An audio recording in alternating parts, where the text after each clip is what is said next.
Hello दोस्तों, मैं हूं आनंद और आज हम डिस्कस करने वाले हैं सीबीएसई के द्वारा रिलीज संस्कृत के ऑफिशियल सैम्पल पेपर को। इस सैम्पल पेपर को बनाने के लिए आपको 3 घंटे दिए जाएंगे, जिसमें कुल 18 प्रश्न होंगे, जो कि 4 सेक्शंस क, ख, ग और घ में डिवाइडेड होगा। पहले सेक्शन क में आपको अपठित अवबोधन, जिसमें आपको एक पैसेज दिया जाएगा, उसके आधार पर आपको प्रश्न दिए जाएंगे। दूसरे सेक्शन ख सेक्शन में आपको रचनात्मक कार्य, जिसमें आपको पत्र लेखन, चित्र लेखन और अनुवाद जैसे क्वेश्चंस मिलेंगे। तीसरे सेक्शन यानी कि ग सेक्शन में आपको व्याकरण से जुड़े हुए प्रश्न मिलेंगे और अंतिम सेक्शन घ सेक्शन में आपको बुक से प्रश्न मिलेंगे। तो करें शुरू। पहला प्रश्न है अपठित अवबोधन, यानी कि एक पैसेज के आधार पर आपको प्रश्न करने हैं। अधोलिखितम गद्यांशं पठित्वा प्रदत्त प्रश्नानाम उत्तराणि संस्कृतेन लिखत। नीचे दिए गए गद्यांश को पढ़कर दिए गए प्रश्नों के उत्तर संस्कृत में लिखें। ग्रीष्म कालांतरम वर्षा काल आगच्छति। गर्मी के मौसम के बाद बारिश का मौसम आता है। आकाशे सूर्यमाच्छाद्य मेघा इतस्ततः विहरन्ति। आकाश में सूर्य के आसपास मेघ जो हैं वो इधर उधर घूमते हैं। तदा कृषका मुदिता भवन्ति। तब किसान प्रसन्न होते हैं। यदा वृष्टि भवति तदा भगवतः आशीर्वादा इव जल बिंदव भूवि निपतन्ति। जब बारिश होती है तब भगवान के आशीर्वाद के समान जल की बूंदें भूमि पर गिरती हैं। आकाशे मेघा नितराम गर्जन्ति। आकाश में बादल लगातार गरजते हैं। सर्वत्र उत्पन्न प्रकंपनम भयंकरम भवति। सभी जगहों पर उत्पन्न प्रकंपन यानी कि भूकंप जैसी स्थिति काफ़ी भयंकर होती है। तदा मयूरा केकारवम कुर्वन्तम मुदिता भूत्वा नृत्यन्ति। तब मोर अपनी आवाज़ को निकालकर प्रसन्न होकर नाचती है। नद्य तरागा च जलपूर्णा भवन्ति। नदी और तालाब जलपूर्ण हो जाते हैं, जल से भर जाते हैं। कृषका क्षेत्राणि कृष्ट्वा बीजानि वपन्ति। किसान खेत को जोतकर उसमें बीज बोता है। क्रमेण सस्य संपद वर्धते। साथ ही साथ संपत्ति की भी वृद्धि होती है। जब अच्छी फसल आती है तब किसान उसको बेचकर अच्छे मुनाफे कमाता है। परम यदा अतिवृष्टि भवति तदा महती विपद संजायते। परंतु जब अधिक वर्षा होती है तब विपत्ति की स्थिति आ जाती है। नदीनां तीरेषु विद्यमानानि लघूनि गृहाणि जले निमज्जितानि भवन्ति। नदी के किनारे पर विद्यमान छोटे छोटे घर जल में डूब जाते हैं। पशु पक्षिणः लघव प्राणिनः च म्रियन्ते। पशु पक्षी और छोटे प्राणी भी मर जाते हैं। एवमेव अनावृष्टया अपि आपदा संभवन्ति। इसी प्रकार जैसे अधिक वर्षा के कारण विपत्ति आती है, वैसे ही वर्षा ना होने के कारण भी आपदा जैसी स्थिति बन जाती है। तदा जलस्य अभावेन तडागा शुष्यन्ति। तब जल के अभाव से तालाब शुष्यन्ति सूख जाते हैं। वृक्षा विनशयन्ति। वृक्ष सूख कर गिर जाते हैं। कृषि कर्म असाध्यम भवति। खेती का कार्य भी रुक जाता है। कृषि विना धान्योत्पत्ति एव न भवति। और कृषि के बिना धन की उत्पत्ति भी नहीं होती है। प्राण धारण वस्तु नाम अभावेन जना क्लेशम अनुभवन्ति। प्राण धारण करने वाली वस्तुएं जो हमें जीवन प्रदान करती है, जैसे कि अनाज जो कि कृषि से आते हैं, पानी, इन सब के अभाव में जना लोग जो हैं परेशान से हो जाते हैं। क्रमशः जीवनम एव दुर्वहम भवति। साथ ही साथ जीवन काफ़ी दुष्कर हो जाता है। अतिवृष्टे अनावृष्टे च मूलम मानवः एव। अत्यधिक वर्षा, साथ ही साथ वर्षा ना होने यानी कि सूखे जैसी स्थिति का कारण, मूल कारण मानव ही है। सघन विपिनानाम अनियंत्रित नाशेन पर्यावरणम असंतुलितम भवति। बड़े बड़े जंगलों के अनियंत्रित नाश से, लगातार कटाई से पर्यावरण असंतुलितम भवति। पर्यावरण असंतुलित हो गया है। पर्यावरण प्रदूषण ऋतूनाम गतयः परिवर्तिता भवन्ति। पर्यावरण के प्रदूषण से मौसम है उनकी गति बदल चुकी है। अतः पर्यावरणस्य संरक्षणाय वयम जागरूका भवेम। इसीलिए पर्यावरण के संरक्षण के लिए हमें जागरूक होना चाहिए। अब प्रश्न देख लेते हैं। पहला प्रश्न है एक पदेन उत्तरम लिखत। एक पद से उत्तर लिखिए। इसमें हमें सिर्फ 2 प्रश्न करने हैं। कुत्र मेघा इतस्ततः विहरन्ति। कहाँ मेघ इधर उधर घूमते हैं? आकाशे, आसमान में। सर्वत्र उत्पन्न प्रकंपनम कीदृशम भवति। सभी जगहों पर उत्पन्न प्रकंपन कैसी होती है? भयंकरम, भयंकर होती है। जलस्य अभावेन के शुष्यन्ति। जल के अभाव में कौन सूख जाते हैं? तडागाह, तालाब। अगला प्रश्न है पूर्ण वाक्येन उत्तरत। पूर्ण वाक्य में उत्तर लिखिए। इसमें भी हमें सिर्फ 2 करने हैं। पर्यावरणम कथम असंतुलितम भवति। पर्यावरण कैसे असंतुलित हो जाता है? सघन विपिनानाम अनियंत्रित नाशेन पर्यावरणम असंतुलितम भवति। बड़े बड़े जंगलों के अनियंत्रित नाश से पर्यावरण असंतुलित हो जाता है। कदा भगवतः आशीर्वादा इव जल बिंदव निपतंती। कब भगवान के आशीर्वाद के समान जल की बूंदें गिरती हैं। यदा वृष्टि भवति तदा भगवतः आशीर्वादा इव जल बिंदव भूवि निपतंती। जब बारिश होती है तब भगवान के आशीर्वाद के समान जल की बूंदें भूमि पर गिरती हैं। प्राणी न कदा म्रियन्ते। प्राणी कब मर जाता है? यदा अतिवृष्टि अनावृष्टि वा भवति तदा प्राणी न म्रियन्ते। जब अत्यधिक वर्षा या फिर वर्षा नहीं होती है तब प्राणी मर जाता है। अगला प्रश्न है अस्य अनुच्छेदस्य कृते उपयुक्तम शीर्षकम संस्कृतेन लिखत। इस अनुच्छेद के लिए उपयुक्त शीर्षक संस्कृत में लिखें। यानी जो पैसेज दिया गया है उसके लिए हम एक हेडिंग लिखनी है। तो कई सारे शीर्षक हो सकते हैं। सबसे आसान इसमें होगा वर्षा काल, वर्षा ऋतु, असंतुलितम वातावरणम, असंतुलित वातावरण। इसमें कई सारे शीर्षक हो सकते हैं। आपको जो उपयुक्त लगे आप वो लिख सकते हैं। आगे बढ़ते हैं। यथा निर्देशम उत्तरत। यथा निर्देश उत्तर लिखिए। कृषका क्षेत्राणि कृष्टा बीजानि वपन्ति। किसान खेत को जोतकर उसमें बीज बोता है। अत्र किम क्रियापदम। यहाँ क्रियापद कौन सा है? वपन्ति बोता है।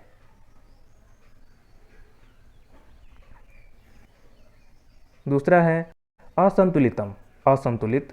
इति विशेषण पदस्य विशेष्य पदम किम। इस विशेषण पद का विशेष्य पद कौन सा है? पर्यावरणम, असंतुलितम पर्यावरणम, असंतुलित पर्यावरण। तीसरा है अरण्यानाम, जंगलों के। इति पदस्य किम पर्याय पदम गद्यांश प्रयुक्तम। इस पद का कौन सा पर्याय पद गद्यांश में प्रयुक्त किया गया है? विपिनानाम, जंगलों के। दुखिता, दुखी। इति पदस्य विपर्य पद किम प्रयुक्तम।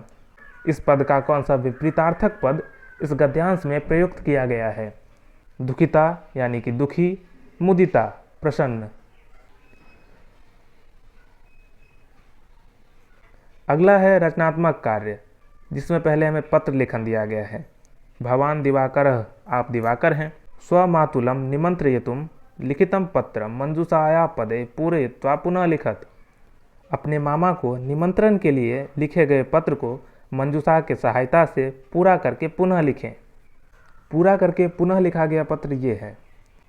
वाराणसीतः, वाराणसी से यह पत्र लिखा जा रहा है। दिनांक, आप आज का दिनांक लिख सकते हैं।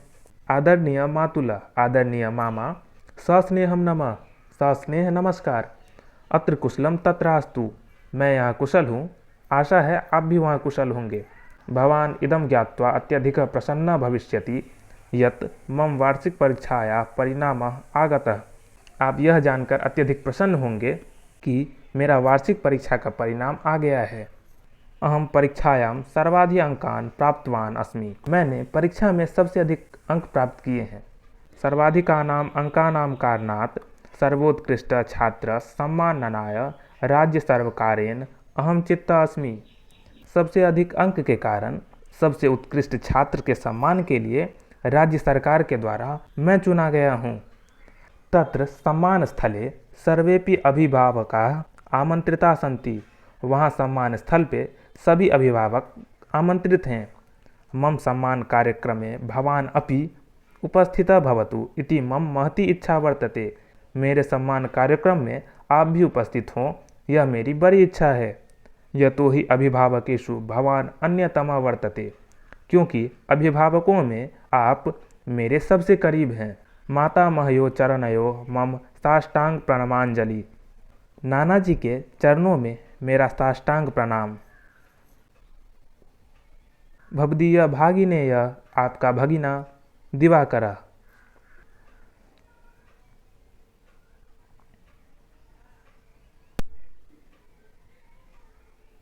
अगला प्रश्न है प्रदत्तम चित्रम दृष्ट्वा मंजूषायां प्रदत्त शब्दानां सहायता पंचवाक्यानि संस्कृतेन लिखत। दिए गए चित्र को देखकर मंजूषा में दिए गए शब्दों की सहायता से 5 वाक्य संस्कृत में लिखें। ये है हमारा चित्र और ये है मंजूषा। इसमें 5 वाक्य कुछ इस प्रकार हो सकते हैं। इदम उद्यानयस्य चित्रम अस्ति, ये बगीचे का चित्र है। अस्मिन् चित्रे नदी वहति, इस चित्र में नदी बह रही है। आकाशे सूर्य उदेति, आकाश में सूर्य उग रहे हैं। अत्र पादपाः वृक्षाश्च सन्ति, यहाँ पौधे और वृक्ष हैं। अत्र पुष्पाणि विकसन्ति, यहाँ पुष्प विकसित हो रहे हैं। ये थे इस चित्र के बारे में 5 साधारण से वाक्य। अगला है, अगर आपको ये ऊपर वाला चित्र नहीं करना है तो आप ये प्रश्न कर सकते हैं। प्रश्न क्या है? निम्नलिखितं विषयम् अधिकृत्य मंजूषा प्रदत्त शब्दानां साहाय्येन न्यूनातिन्यूनं 5 संस्कृत वाक्य एकम अनुच्छेदम लिखत। नीचे दिए गए विषय के लिए मंजूषा में दिए गए शब्दों के सहायता से छोटे से छोटे 5 वाक्यों से एक अनुच्छेद लिखिए। विषय है क्रीडा महत्वम, यानी कि खेल के महत्व के बारे में हमें कम से कम 5 वाक्य संस्कृत में लिखने हैं। 5 वाक्य कुछ इस प्रकार हो सकते हैं। क्रीडा एक शारीरिक क्रिया अस्ति, खेल एक शारीरिक क्रिया है। क्रीडया अस्माकं चित्तः स्वच्छ प्रसन्न च भवति, खेल से हमारा मन स्वच्छ और प्रसन्न होता है। क्रीडा स्वास्थ्याय महत्वपूर्णं भवति, खेल हमारे स्वास्थ्य के लिए महत्वपूर्ण है। 5वां वाक्य है क्रीडा अस्माकं व्यवहारं मधुरं करोति, खेल हमारे व्यवहार को मधुर करता है। अगला प्रश्न है अधोलिखितानि वाक्यानि संस्कृत भाषया अनुद्य लिखत। नीचे दिए गए वाक्यों का संस्कृत भाषा में अनुवाद लिखिए। इसमें 7 वाक्य दिए गए हैं, हमें कोई 5 करना है। देश की शिक्षा व्यवस्था अच्छी है, देशस्य शिक्षा व्यवस्था उत्तमा अस्ति। तुम विदेश में पढ़ोगे, त्वं विदेशे पठिष्यसि। मैं सुबह 8 बजे विद्यालय जाता हूँ। अहम प्रातः 8 विद्यालयं गच्छामि। आपके संस्कृत शिक्षक का नाम क्या है? भवतः या फिर भवत्याः संस्कृत शिक्षकस्य नाम किम् अस्ति?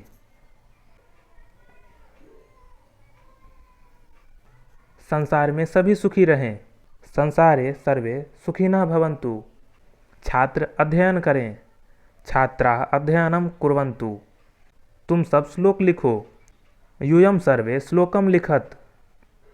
ये था हमारा अनुवाद। तीसरा सेक्शन है गौखंड, अनुप्रयुक्त व्याकरणम। व्याकरण शुरू हो गया यहाँ से। अधोलिखित वाक्येषु रेखांकित पदेषु संधिम संधि विच्छेदम वा कुरुत। नीचे दिए गए वाक्यों में रेखांकित पदों में संधि या फिर संधि विच्छेद करिए। यहाँ 5 प्रश्न हैं जिसमें हमें 4 करने हैं। अस्य पिता किम तपः तेपे, संधि होगा तपस्तेपे। मम नृत्यम तु प्रकृतेराराधना, संधि विच्छेद होगा प्रकृतेः आराधना। नय माम अस्मात् नगरात् बहुदूरम, संधि होगा अस्मान् नगरात्। अन्योपि बुद्धिमान लोके मुच्यते महतो भयात्, संधि विच्छेद होगा अन्यः जोरपि। भूरि परिश्रम्य किंचिद वित्तम उपार्जितवान, संधि होगा किंचिद वित्तम। अधोलिखित वाक्येषु रेखांकित पदानां समास विग्रह व प्रदत्त विकल्पेभ्य चित्वा लिखत। नीचे दिए गए वाक्यों में रेखांकित पदों का समास विग्रह करिए या फिर विकल्प से चुनकर उत्तर लिखिए। न्यायाधीश आरक्षिणम दोषभाजनम अमन्यत, दोषभाजनम इसका समास विग्रह क्या होगा? दोषश्च भाजनम। काकचेष्ट विद्यार्थी एवं आदर्श छात्र मन्यते, काकचेष्ट इसका क्या होगा? काकः इव चेष्टा यस्य स, कौवे जैसी चेष्टा है जिसकी। जलद त्वं पर्वतकुलम आश्वास्य रिक्तो असि, पर्वतकुलम इसका समास विग्रह क्या होगा? पर्वतानाम कुलम। हयाश्च नागाश्च वहन्ति बोधिता, इसका समास क्या होगा? है नागाः। धरातलम मलेन सहितम जातम, मलेन सहितम इसका क्या होगा समास? समलम, मलयुक्त।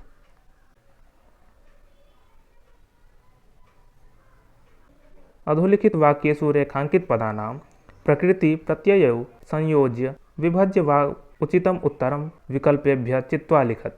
नीचे दिए गए वाक्यों में रेखांकित पदों का प्रकृति प्रत्यय जोड़कर या फिर तोड़कर उचित उत्तर लिखें या फिर विकल्प से चुनकर उचित उत्तर लिखें। अन्योपि बुद्धिमान लोके मुच्यते। बुद्धिमान बुद्धि जोर्मतुप। पुत्रस्य अभ्याधिका कृपा। अभ्याधिका अभ्यधिक जोरटाप। त्वं मीनान् छलेन अधिगृह्य क्रूरतल भक्ष्यसि। क्रूरतया। तदेवाहु महात्मनः समजोड़त्व इति तथ्यतः। समत्वम्। सा तपस्विनी स्वापत्यम एव निर्भर्त्स्यति। तपस्विनी तपस्वी जोडिम्प। अगला प्रश्न है वाच्यानुसारेण उचित पदै रिक्त स्थानानि पूरयित्वा अधोलिखितं संवादं पुनः लिखत।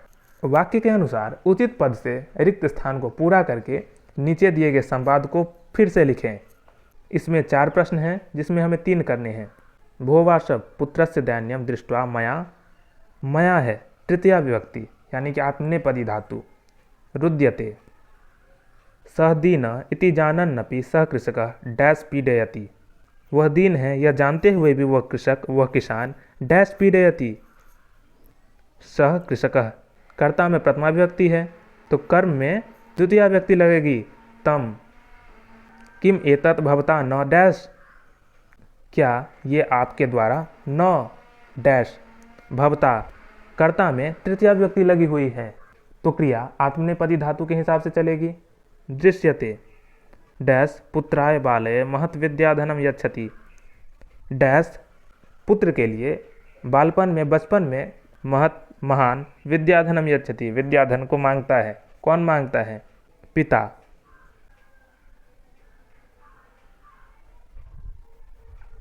नौवां प्रश्न है कालबोध शब्द अधोलिखितम दिनचर्या पूरयत। कालबोध शब्दों से यानी कि समय वाले शब्दों से नीचे दिए गए दिनचर्या को पूरा करें। अधोक्षजा ब्रह्म मुहूर्ते जागरती। 3:30 यानी कि सार्ध त्रिवादने। सह वह योगाभ्यासम करोति योग अभ्यास करता है। कब करता है? 4 बजे चतुर्वादने। तदंतरम सा स्नात्वा इसके बाद वह नहाकर सांध्योपासनाम करोति संध्या उपास करता है। कब करता है? 4:30 में सार्ध चतुर्वादने। पश्चात इसके बाद वेद्याभ्यासम करोति इसके बाद वेद का अभ्यास करता है। कब करता है? 5:15 बजे सपाद पंचवादने। सह वह मध्याह्न भोजनम करोति दोपहर का भोजन करता है। कब करता है? 11:15 बजे यानी कि पादोन द्वादश वादने।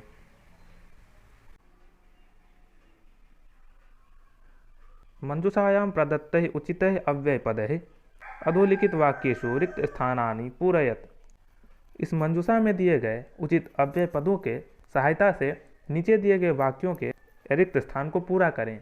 डैश आस्ते सा धूर्ता तत्र गम्यताम। यत्र आस्ते सा धूर्ता तत्र गम्यताम। जहाँ है वो धूर्ता वहाँ चलो।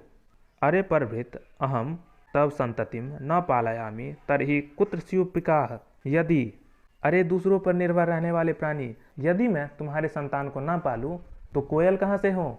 तत्तनया एव छात्रावासे अध्ययने संलग्न संभूत।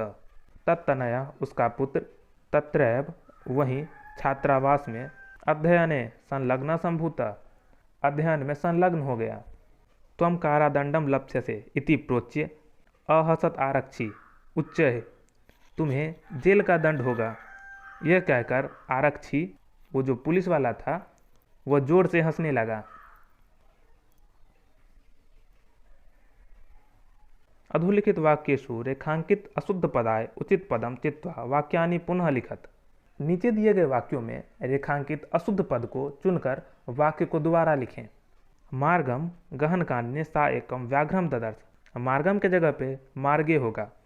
मार्गे रास्ते में घने जंगल में वह एक व्याघ्र को बाघ को देखती है। स ह्य पदातिरेव चलिष्यति।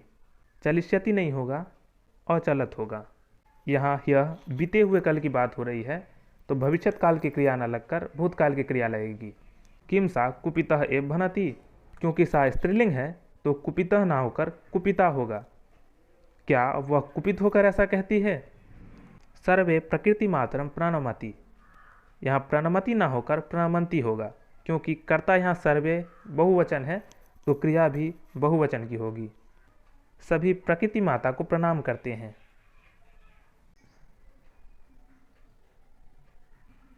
अंतिम सेक्शन है घ-खंड पठित अवबोधन। यहाँ हमें किताब से एक पैसेज दिया गया है, उसके आधार पर हमें प्रश्न करने हैं। अधोलिखितम गद्यांशं पठित्वा प्रदत्त प्रश्नानाम उत्तराणि संस्कृतेन लिखत। नीचे दिए गए गद्यांश को पढ़कर दिए गए प्रश्नों को उत्तर संस्कृत में लिखें। अग्रिमे दिने स आरक्षी चौर्याभियोगे तम न्यायालयम नीतवान। अगले दिन वह पुलिस वाला चोरी के आरोप में किसको उस अतिथि को न्यायालय ले जाता है। न्यायाधीशो बंकिम चंद्र उभाभ्याम पृथक पृथक विवरणम श्रुतवान। न्यायाधीश बंकिम चंद्र दोनों के अलग अलग विवरण को सुनते हैं, अपनी अपनी कहानी को सुनते हैं दोनों के।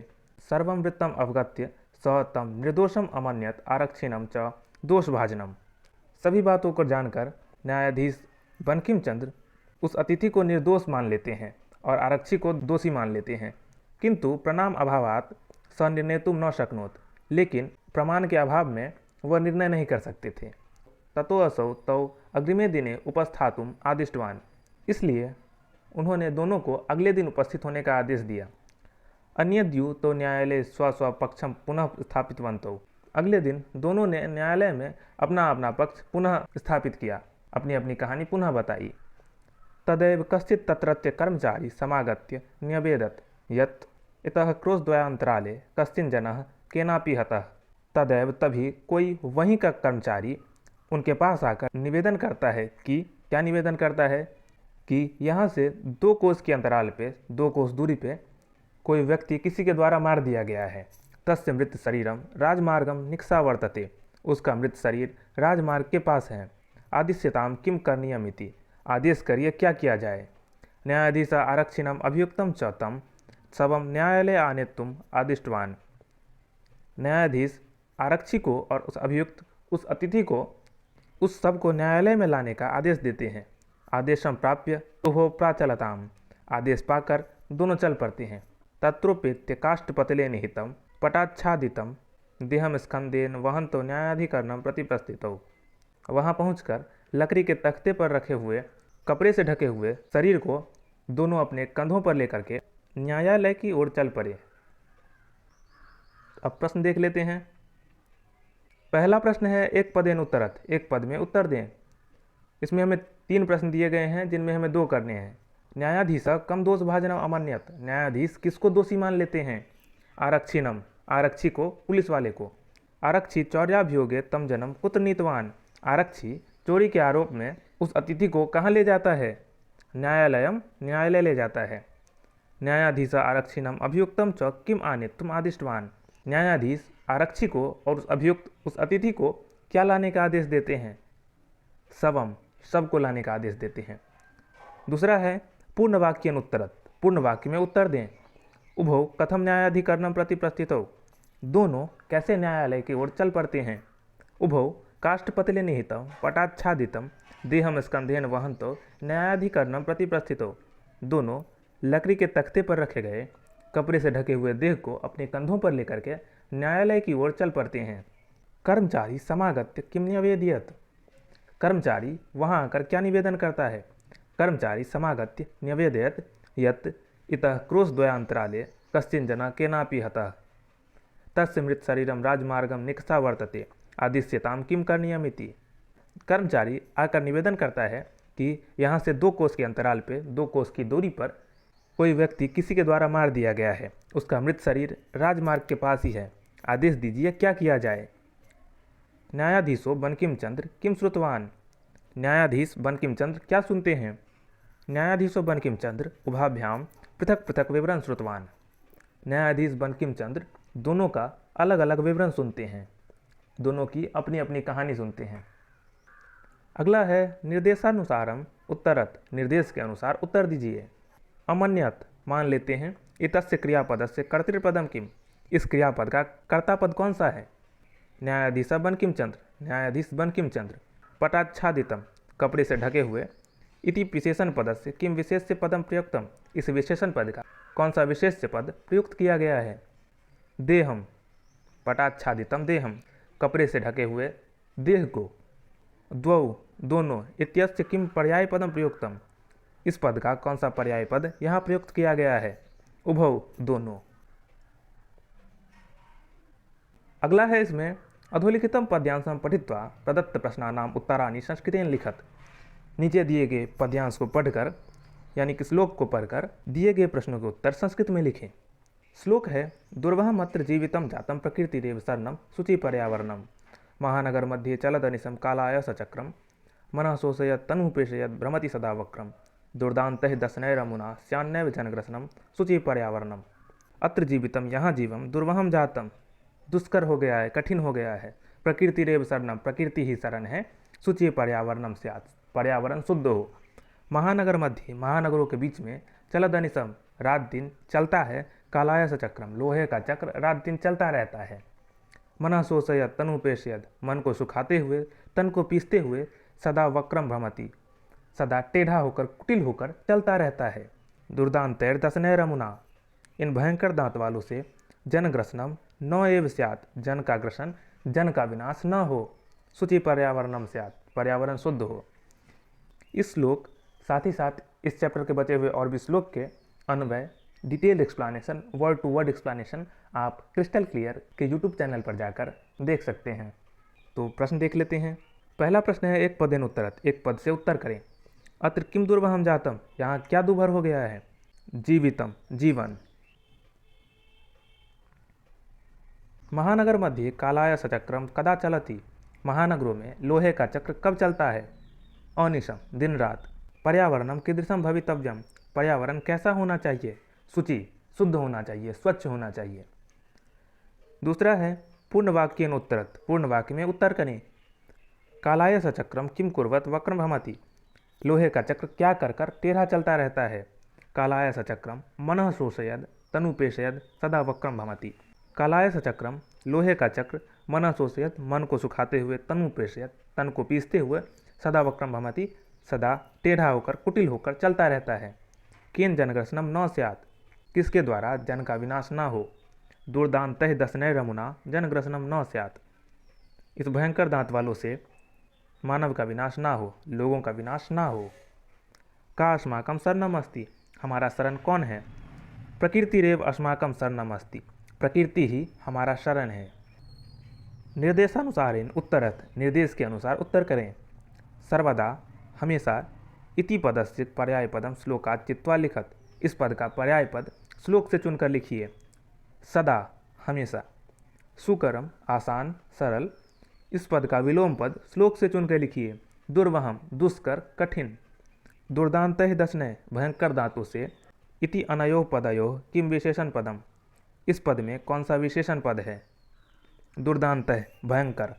अगर विशेष से पूछा जाता तो दशनय, दांतों से। अगला है अधोलिखितम नाट्यांशम पठित्वा प्रदत्त प्रश्नानाम उत्तराणि संस्कृतेन लिखत। नीचे दिए गए नाट्यांश को पढ़कर दिए गए प्रश्नों के उत्तर संस्कृत में लिखें। शिशुलालनम चैप्टर से दिया गया नाट्यांश है हमारा। सिंहासनस्थ राम, सिंहासन पर राम बैठे हुए हैं। तथा प्रविशत विदूषकेन उपदिश्यमान मार्गो तापसो कुशलभो, इसके बाद प्रवेश करते हैं विदूषक के द्वारा रास्ता दिखाए जा रहे तपस्वी कुश और लभ। विदूषक, विदूषक कहते हैं। इत आर्यो, इधर से आर्य, इधर से। कुशलभो, कुश और लभ कहते हैं। राम उपसृत्य प्रणम्य च, राम के पास आकर और प्रणाम करके कहते हैं अपि कुशलम महाराजस्य, आपका कुशल तो है ना महाराज, आप कुशल तो हैं। राम, राम कहते हैं युष्मद् दर्शनात् कुशलमिव, आप दोनों के दर्शन से कुशल समान ही हूँ। भवतो किम वयमत्र कुशल प्रश्नस्य भाजनमेव, आप दोनों के क्या, हम यहाँ कुशल प्रश्न पूछने के ही अधिकारी हैं। अतिथिजन के समान न कंठाश्लेषस्य, गले लगाने के पात्र नहीं हैं। परिस्वज्य, गले लगाकर राम कहते हैं अहो हृदयग्राही स्पर्श, दिल को छू लेने वाला स्पर्श। आसनार्धम उपवेश्यति, राम दोनों को आधे आसन में बिठाते हैं। उभौ, दोनों। कुश और लव कहते हैं राजासनम खलु एतत् न युक्तम अध्यासितुम, ये राजा का आसन है, इस पर बैठना युक्त नहीं है। राम, राम कहते हैं स्व्यवधानम न चरित्र लोपाय, व्यवधान सहित बैठने पर चरित्र की हानि नहीं होती है। तस्मादंक व्यवहित मध्यासताम सिंहासनम, इस कारण से अंक के, गोद के व्यवधान के साथ सिंहासन पर बैठ जाइए। अंकम उपवेश्यति, राम दोनों को गोद में बैठाते हैं। उभौ, दोनों। कुश और लव कहते हैं अनिच्छाम नाटयत, अनिच्छा का नाटक करते हुए कहते हैं। अलम अति दाक्षिण्येन, हे राजन इतनी कुशलता ना करें। राम कहते हैं अलम अति शालीनतया, आप भी इतनी शालीनता ना करें। फिर एक श्लोक कहते हैं भवती शिशुजनो व्योनुरोधात् गुणमहतामपि लालनीय एव व्रजति हिमकरोपि बाल भावात् पशुपति मस्तक केतक छदत्वम। गुण महतामपि, महान लोगों के लिए शिशुजन बच्चे व्योनुरोधात्, छोटी उम्र के कारण लालनीय भवती, प्यारे होते हैं। बाल भावात ही, इसी बाल भाव के कारण हिमकर, चंद्रमा, पशुपति मस्तक, भगवान शिव के मस्तक पे केतक छदत्वम, केतकी के पुष्प से बने हुए जूरे के समान विराजते हैं। फिर राम कहते हैं इस भवतो सौंदर्यावलोकेन जनितेन कौतूहलेन पृच्छामि क्षत्रिय कुल पितामहयो सूर्य चंद्रयो को वा भवतो वंशस्य कर्ता। ये आप दोनों के सौंदर्य को देखने से उत्पन्न हुए कौतूहल से पूछता हूँ, क्षत्रिय कुल के दो पितामह सूर्य और चंद्रमा में से आप दोनों के वंश का कर्ता कौन है? लब कहते हैं भगवान सहस्रदिति, भगवान सूर्य। प्रश्न है पहला, एक पदेन उत्तरत, एक पद में उत्तर करें। 3 में से हमें 2 करने हैं। कुश लवयो वंशस्य कर्ता कह, कुश और लव के वंश का कर्ता कौन है? सहस्रदिति, भगवान सूर्य। कौ अनिच्छाम नाटयत, कौन अनिच्छा का नाटक करते हैं? कुश लवो, कुश और लव। कुश लवयो मार्गम क निर्दिश्यति, कुश और लव को मार्ग कौन दिखाते हैं? विदूषक, विदूषक। पूर्ण वाक्यन उत्तरत, पूर्ण वाक्य में उत्तर करें। इसमें भी हमें 2 करने हैं। हिमकर कस्मात् भावात् पशुपते मस्तके व्रजति, चंद्रमा किस भाव के कारण भगवान शिव के मस्तक पर विराजते हैं? हिमकर बाल भावात् पशुपते मस्तके व्रजति, चंद्रमा बाल भाव के कारण पशुपति भगवान शिव के मस्तक पर विराजते हैं। कुश लवो रामम उपसृत्य प्रणम्य च किम पृच्छतः, कुश और लव राम के पास आकर प्रणाम करके क्या पूछते हैं? कुश लवो रामम उपसृत्य प्रणम्य च पृच्छत अपि कुशलम महाराजस्य इति, कुश और लव राम के पास आकर प्रणाम करके पूछते हैं आपका कुशल तो है ना महाराज? राम कथम वंश परिचयम पृच्छति, राम कैसे कुश और लव के वंश का परिचय पूछते हैं? राम कौतूहलेन, राम कौतूहल से वंश परिचयम पृच्छति, वंश का परिचय पूछते हैं। निर्देशानुसारम उत्तरत, निर्देश के अनुसार उत्तर करें। इसमें भी 2 करने हैं। ततः प्रविशत विदूषकेन उपदिश्यमान मार्गो तापसो कुशलवो, इसके बाद विदूषक के द्वारा रास्ता दिखाए जा रहे तपस्वी कुश और लव प्रवेश करते हैं। अत्र कर्तृपदम किम, यहाँ कर्ता पद कौन सा है? कुशलवो, कुश और लव। समीपम गत्वा, पास जाकर। इत्यस्य पर्याय पदम किम प्रयुक्तम, इस पद का कौन सा पर्याय पद यहाँ प्रयुक्त किया गया है? उपेत्य, पास जाकर। निर्गच्छतः, निकल जाते हैं। इति पदस्य विपर्य पदम नाट्यांशात् चित्वा लिखत, इस पद का विपरीतार्थक पद नाट्यांश से चुनकर लिखिए। निर्गच्छतः, निकल जाते हैं। प्रविशतः, प्रवेश करते हैं। रेखांकित पदानि आधृत्य प्रश्न निर्माण कुरुत, रेखांकित पदों के आधार पर प्रश्न निर्माण करें। इसमें 5 में से हमें 4 करने हैं। अहम वन्य जंतूनाम उपरि आक्रमणम कर्तारम वनात् बहिष्करिष्यामि, मैं वन्य जंतुओं के ऊपर आक्रमण करने वाले को वन से बाहर निकाल दूंगा। तो कहाँ से बाहर निकाल दूंगा? कस्मात, यहाँ कुतः भी हो सकता है। माँ निज गले बद्ध्वा चल सत्वरम, मुझे अपने गले में बांध कर चलो। तो कहाँ बांध कर चलो? कुत्र या फिर कस्मिन। चौरस्य पाद ध्वनिना अतिथि प्रबुद्ध, चोर के पैरों की आवाज़ से अतिथि उठ जाता है। तो कौन उठ जाता है? कह गज वन्य पशुन तुरंतम सुंडेन पोथित्वा मारयति, गज हाथी वन्य पशुओं को परेशान कर रहे वालों को अपने सूंड से पटक पटक कर मार डालेगा। तो किससे मार डालेगा? केन। आचारः प्रथमा धर्म इत्येतद् विदुषां वचः, आचरण प्रथम धर्म है, ये विद्वानों का वचन है। तो किसका वचन है? केशाम। अगला प्रश्न है मंजूषातः समुचित पदानि चित्वा अधोलिखित श्लोकस्य अन्वयं पूरयित्वा पुनः लिखत, मंजूषा से उचित पदों को चुनकर नीचे दिए गए श्लोक का अन्वय पूरा करके पुनः लिखे। ये है श्लोक, ये है उसका अन्वय और ये है मंजूषा। श्लोक है आश्वास्य पर्वतकुलम तपनोस न तप्तम उद्यामदाव विदुरानी च काननानी नाना नदी नद शतानी पूरयित्वा रिक्तो असि यत् जलद सैव तवोत्तमाश्रिः। अन्वय होगा इस श्लोक का, हे जलद त्वं तपनोस न तप्तम पर्वतकुलम उद्यामदाव विदुरानी काननानी च आश्वास्य नाना नदी नद शतानि पूरयित्वा च यत् स्वयं रिक्तः असि सा रिक्तता एव तब उत्तमा श्री अस्ति। हे जलद, हे बादल, तुम सूर्य की गर्मी से तपे हुए पर्वत कुलों को, ऊंचे ऊंचे वृक्षों से रहित जंगलों को तृप्त करके, अनेक नदी नालों को पूरा करके, उनको भर करके जो तुम रिक्त हुए हो, वो रिक्तता तुम्हारी सबसे बड़ी शोभा है।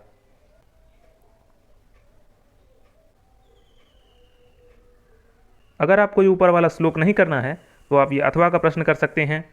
इसमें हमें इस श्लोक का भावार्थ भरना होता है। मंजुषाया साहाय्येन श्लोकस्य भावार्थे रिक्त स्थानानि पूरयित्वा पुनः लिखत। मंजुषा के सहायता से श्लोक के भावार्थ में रिक्त स्थानों को पूरा करके पुनः लिखें। यह है श्लोक, यह है इसका भावार्थ, यह है मंजुषा। श्लोक है, विचित्रे खलु संसारे नास्ति किंचित निरर्थकम अश्वचेत धावने वीरः भारस्य वहने खरः। भावार्थ होगा इसका, अस्य श्लोकस्य भावः अस्ति यत् अस्मिन् विचित्रे संसारे किंचित वस्तु निरर्थकं न अस्ति। यतः यदा धावनस्य कार्यं भवति तदा अश्वस्य प्रयोगः भवति, परन्तु यदा भारवहनस्य कार्यं भवति तदा खरस्य एव आवश्यकता भवति।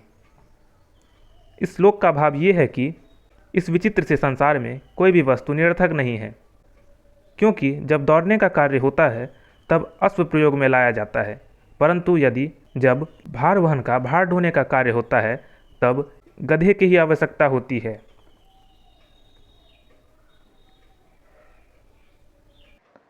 इसके बाद है अधोलिखित कथांशम समुचित क्रमेण लिखत। नीचे दिए गए कथांश को उचित क्रम में लिखें। यह घटनाक्रम से जुड़ा हुआ प्रश्न है। इन 8 वाक्यों को हमें सही क्रम में लिखना है। तो सही क्रम कुछ इस प्रकार होगा। सबसे पहले होगा, बहूनि अपत्यानि में सन्ति इति सत्यम। मेरे अनेक पुत्र हैं, ये सत्य है। तथापि मम अस्मिन् पुत्रे विशिष्ट स्नेह, फिर भी मेरी इस पुत्र में विशेष स्नेह है। यतो ही अयम अन्येभ्यः दुर्बलः, क्योंकि ये दूसरों से दुर्बल है।